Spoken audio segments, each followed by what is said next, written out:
And joining us now, Ben Rhodes, former Deputy National Security Advisor for the Obama administration. So, Ben, what could the ceasefire deal mean for the hostages? There is a theory by some, a hope, that this isolates Hamas, that Hamas is weakened without Hezbollah having its back, being able to attack from the north if this were to hold. Does it weaken Hamas? There's even reporting in Israel, which we have not confirmed, that some so-called spokesman for Hamas is saying that they're now ready to reach a deal with reaching out to Turkey and to Egypt and to Qatar. Yeah, I mean, it isolates Hamas to the extent that Hezbollah had joined the hostilities essentially after October 7th, was firing rockets from Lebanon into Israel, and that both Hezbollah and Iran in some ways have been knocked back on, Hezbollah significantly so with the decapitation of its leadership. But the reality is that there's always been one theater in Gaza that was the fulcrum of this war.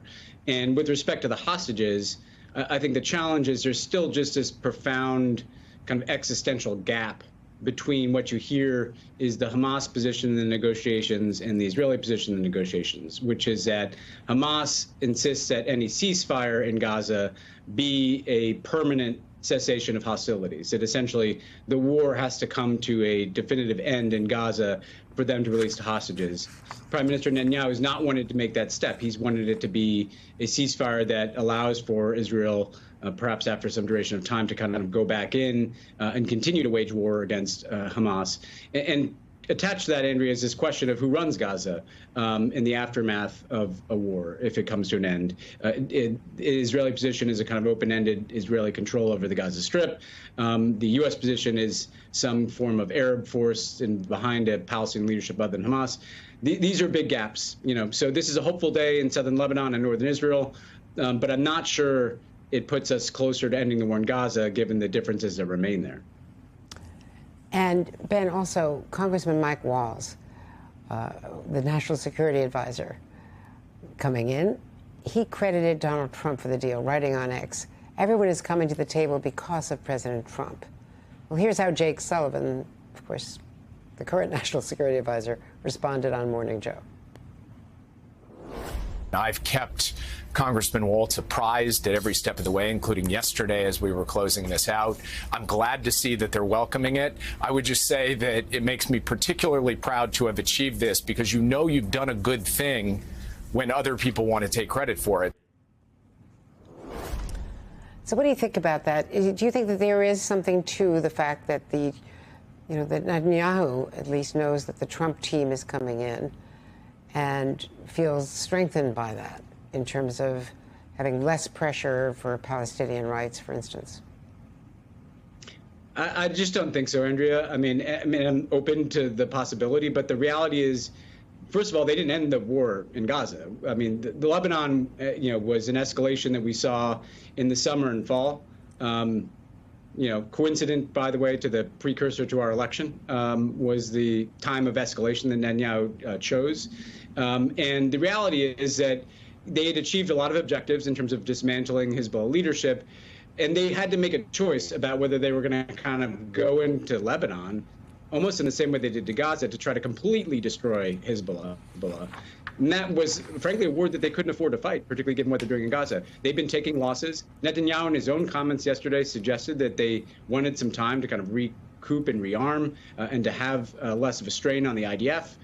So there are a lot of factors, I think, that allowed for him to say, we had this short-term escalation in Lebanon. I don't think anybody ever expected this to be, an open-ended war in Lebanon in the same way that we've seen in Gaza. And now, he's not ending this state of conflict in the region.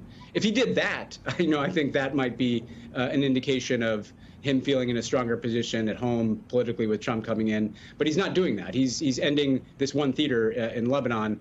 I attribute that to, frankly, the state of his forces, obviously the degradation of Hezbollah's forces, the achievement of some objectives, a lot of U.S. diplomacy, and, frankly, a lot of parties in the region, including some that Israel cares about, their opinion, places like the Emirates, that just kind of want to see this cauldron, on a lower flame here. So I don't think this is a Trump factor here.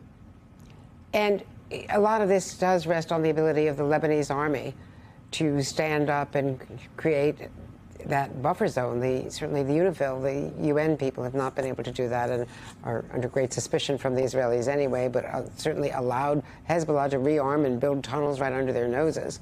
So will the Lebanese army be a precursor of Lebanon regaining its sovereignty from Hezbollah now that Hezbollah has been so diminished? Yeah, there's a bunch of things to watch here, both in terms of Lebanese politics and in terms of the endurance of the ceasefire, Andrew. One is just whether or not the Lebanese armed forces, as you said, can kind of take control of southern Lebanon alongside these UN forces.